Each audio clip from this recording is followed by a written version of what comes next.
Hey, what is going on, everybody? It's YunKs. Today is Friday, and that means Zer is here in the tower. Now, I do not know what he has, but I do know where he is, so let's go check him out. What did he bring us last week? I think he brought us bad juju. I probably am wrong on that. I'm so lost with Zer these days. Anyway, can he bring us another weapon this week? Let's find out. I feel like it's been a while since he sold an exotic armor, Ingram. Okay, and that is certainly a weapon, and I was actually talking to somebody last night about this, and they were looking for that really, really bad, and Zer's finally selling it, so that's pretty awesome.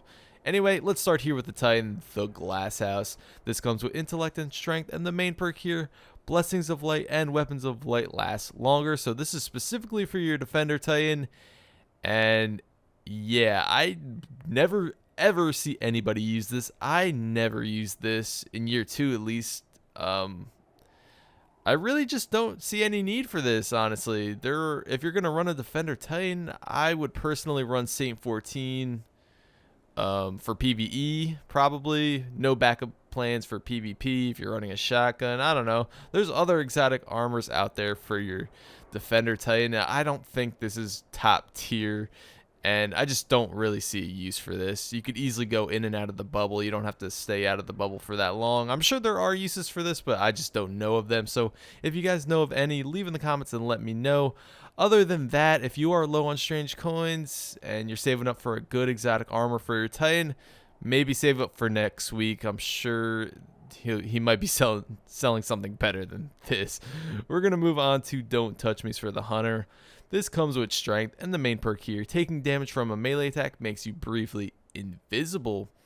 So, very, very interesting. I used to use these in the Crota Abyss encounter in the raid, and this was absolutely the most fun and useful armor for the hunter at the time. Back in year 1 is when I used to use these in that raid. So now I don't really do the raid anymore, so I never use these exotic gauntlets anymore.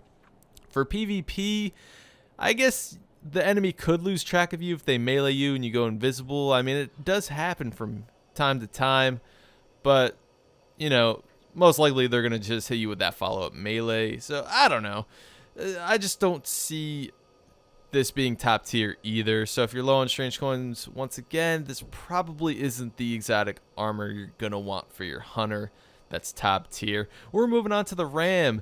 This is for the Warlock, and this comes with Discipline and Strength. The main perk here, gain increased armor, and all Voidwalker melee attacks trigger lifesteal on hit. So this is actually a pretty good exotic armor for your Warlock, and this is not only for the Voidwalker subclass, this is for any subclass you want.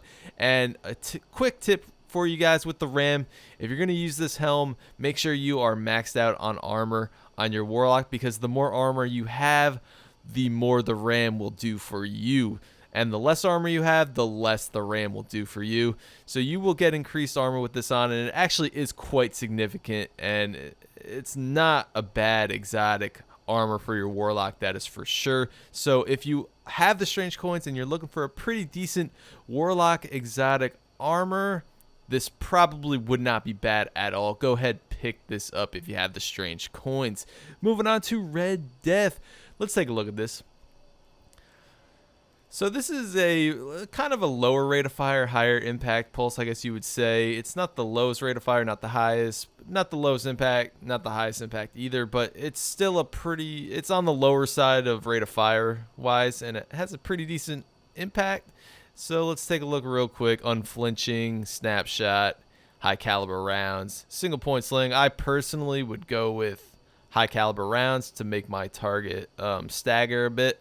Red Death, each kill heals you and speeds up reload. That is no joke. Each kill does heal you, and it is absolutely amazing. PvE or PvP, this pulse rifle is pretty awesome, I must say. If you have the strange coins, pick it up. It's good. It's a really good exotic armor. It's a lot of fun to use as well, and it keeps you alive for the most important aspect. And yeah, just pick it up if you have the strange coins and you're looking for a solid exotic weapon. This is certainly one.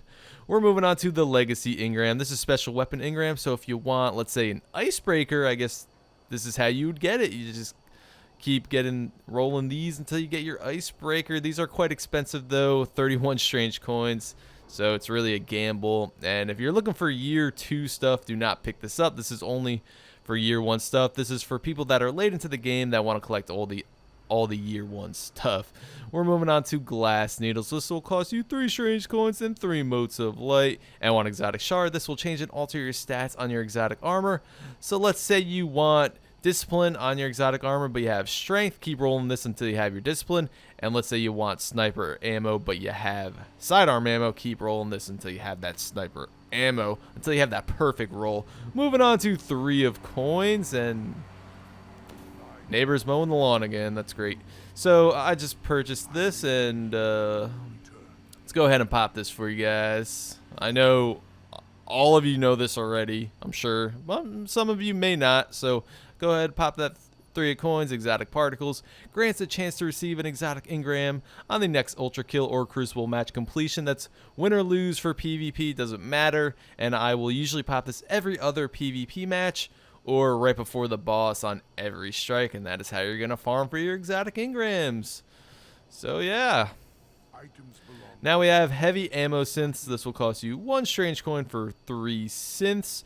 Not a bad deal considering Banshee 44 in the tower will charge you 950 glimmer for 1 damn heavy ammo synth. Very, very expensive. So if you're big into raids, PvE activities, nightfalls, and you need synths, go ahead and stock up from Zur if you have the strange coins, because it's certainly grinding for that glimmer can be quite difficult and annoying, so this is not a bad deal. Moving on to our vehicle upgrades, we have the plasma drive and emerald coil. This will change a blue rarity sparrow to a legendary sparrow, and also change the contrail color on it. So we have blue and green here. These are very unique. If you want to be different, go ahead and pick these up, because I rarely ever see anybody rock these. Moving on to the mode of light exchange. This will cost you 2 strange coins for 1 mode of light. So at this point in the game, I just stay away from this, because I always seem to have a ton of motes on me.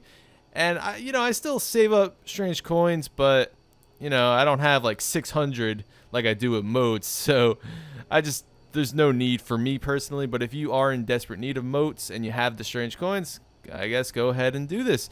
Anyway, that is it for Zur. What? I don't know. I just messed up my outro. Whatever. That is it for Zur this week, guys. Anyway, thank you guys so much for watching. Please leave a like on the video if you enjoyed the video, and go ahead and leave a sub if you want to see more Zur videos and Destiny stuff. And yeah, see you guys next time.